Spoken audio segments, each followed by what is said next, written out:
Terima kasih Anda masih bersama kami. Bagi Anda yang baru saja bergabung, kami hadirkan kembali 3 berita utama hari ini. Seorang pengendara motor di Jalan Poros Nasional Kabupaten Sinjai lari ke tengah sawah saat hindari razia polisi. Pedagang sayur Pasar Kalimbu, Kota Makassar mengalami luka karena dianiaya tukang parkir liar. Diduga depresi, pria bakar rumah miliknya sendiri.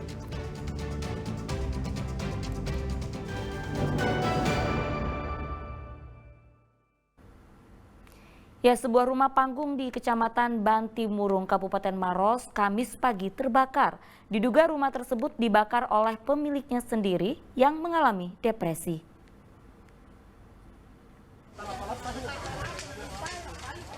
Api Kamis pagi membakar sebuah rumah panggung di Dusun Kaluku, Desa Mangaloreng, Kecamatan Bantimurung, Kabupaten Maros. Material kayu yang menjadi bahan utama rumah membuat api dengan cepat membesar. Belum diketahui asal api, namun api pertama kali muncul dari tengah rumah dan langsung membesar. Untuk memadamkan api, seorang warga bahkan berusaha menyiram dengan penyemprot hama. Namun api tak kunjung padam dan membesar dan menghanguskan seluruh rumah. Akibatnya, rumah panggung kini telah rata dengan tanah. Dugaan sementara, rumah dibakar oleh pria berinisial R yang tak lain adalah pemiliknya sendiri yang depresi karena masalah keluarga. Yang bersangkutan sudah beberapa tahun ditinggalkan orang tuanya, meninggal dunia, kedua orang tuanya. Tidak lama kemudian istri dan anaknya juga meninggalkan yang bersangkutan, pergi dari rumah. Mungkin dampak dari kejadian itu lelaki Ridwan mengalami gangguan kejiwaan. Jadi sudah beberapa dekade ini, beberapa tahun ini terakhir diberikan pengobatan oleh warga sekitar dan cek. Besar memang apinya tadi ya? Langsung besar, baru melihat. Tapi kalau api dari muncul itu dari mana Pak? Kalau dilihat pada saat itu Pak? Langsung di pertengahan rumah. Langsung pertengahan rumah Pak. Oh, ada ledakan atau gimana pada saat itu Pak? Dinding jatuh ke kayu itu tuh.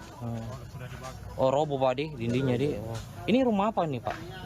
Rumah panggung ya Pak? Bawah. Oh. Pada saat Saat ini pihak kepolisian masih melakukan penyelidikan lebih lanjut terkait kebakaran tersebut dan telah meminta keterangan pemilik rumah. Raisa Habu melaporkan dari Kabupaten Maros. Ya, kita ke informasi lainnya. Sudah mulai banyak keluhan warga yang rekening banknya diblokir PPATK saat mau digunakan. Rekening pasif yang tercatat tidak ada transaksi minimal 3 bulan memang berpotensi diblokir oleh PPATK. Lalu bagaimana kalau rekening yang kita buat memang sengaja digunakan untuk mengendapkan tabungan saja? Yang lama tidak melakukan transaksi di rekening bank, bisa-bisa kayak gini, diblokir. Termasuk Nurwanto. Tabungan yang ia simpan dalam rekening untuk biaya kuliah anaknya tiba-tiba diblokir saat ia mau mengambil uang simpanannya. Pihak bank hanya menjelaskan kalau rekeningnya diblokir PPATK. Selama beberapa bulan terakhir emang nggak aktif kayak gitu karena emang tabungan ini buat simpenan kayak gitu, buat kuliah anak saya. Mau buat biaya tambahan kuliah anak saya mau ditarik nggak bisa.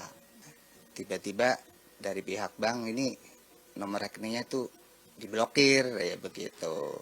Nah terus saya kan disuruh ngisi form. Nah sudah ngisi form, janji dari pihak bank itu katanya 14 hari kerja itu akan dibuka. Bisa juga sebelum 14 hari kerja ya begitulah. Ternyata lebih dari 14 hari kerja sampai sekarang masih belum. Jawaban ini beda dengan yang dinyatakan kelompok Humas PPATK yang menyebut masyarakat bisa langsung membuka rekening jika sudah terkena blokir. Isi form yang tersedia di platform PPATK untuk dibawa ke bank terkait. Dari puluhan juta rekening yang kemudian separuh lebih itu sudah dibuka, nggak juga harus menunggu selama 20 hari itu. Kalau dalam hal pengisian form segala macam itu sudah dilakukan dan dipastikan terkirim, kadang-kadang dalam beberapa waktu, dalam beberapa hari saja sudah blokirnya, penghentian sementaranya sudah bisa aktif kembali. Rekening pasif atau dorman yang tidak digunakan untuk transaksi dalam jangka waktu 3-12 bulan bisa jadi salah satu target pemblokiran PPATK. Pengumuman ini sudah disampaikan PPATK melalui laman resmi Instagramnya. Sebenarnya apa alasan pemblokiran ini? Ternyata marak temuan PPATK soal rekening pasif yang disalahgunakan, misalnya untuk jual beli rekening atau tindak pidana pencucian uang.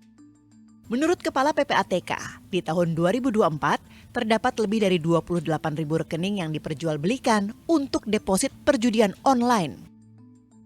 Aturannya memang ada, Undang-Undang Nomor 8 Tahun 2010 tentang Pencegahan dan Pemberantasan Pencucian Uang.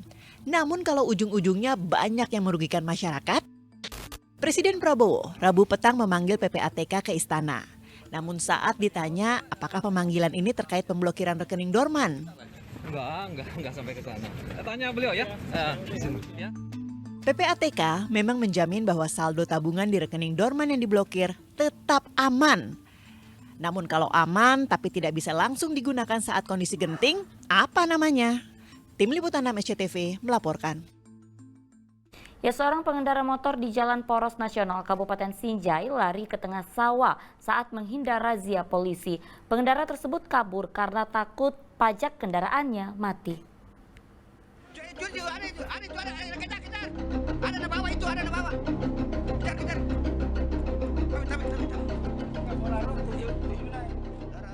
Ini adalah video rekaman petugas Satlantas Polres Sinjai yang harus berlari ke tengah sawah saat mengejar pengendara motor yang kabur ketika menggelar razia pajak kendaraan di Jalan Poros Nasional Sinjai Bone pada Rabu siang lalu.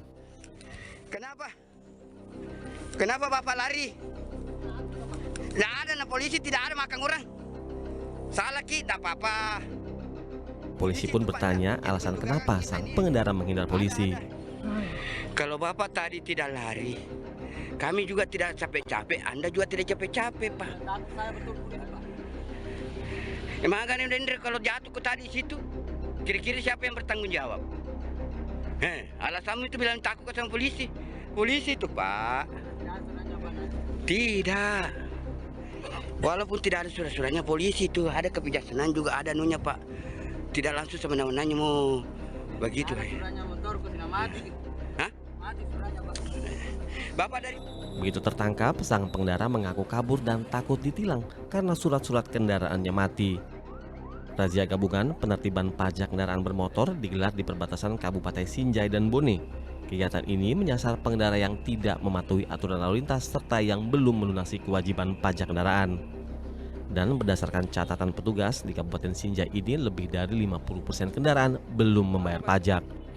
Nah, menurut data yang kami punya, kendaraan Sinjai itu lebih dari 50% yang menunggak pajak kendaraan bermotor. Jadi melalui kegiatan ini kami juga mengimbau kepada masyarakat selalu taat pada pajak kendaraan bermotor masing-masing, sehingga itu akan menunjang pembangunan daerah kita. Selama 2 hari pelaksanaan razia, petugas menjaring sedikitnya 30 kendaraan yang terbukti menunggak pajak. Sebagian pengendara langsung membayar kewajibannya di tempat. Namun bagi yang belum mampu membayar, petugas melakukan penahanan STNK untuk memastikan pajak segera diselesaikan.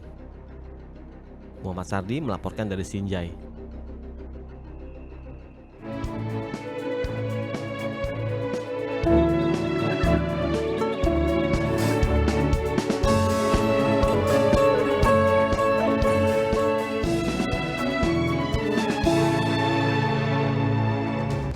Ya, laporan tadi mengakhiri berita Makassar hari ini. Jangan lupa pastikan Anda subscribe channel YouTube Liputan 6 SCTV Daerah. Saya Auriga Agustina berterima kasih atas perhatian dan kebersamaan Anda. Selamat beraktivitas dan sampai jumpa.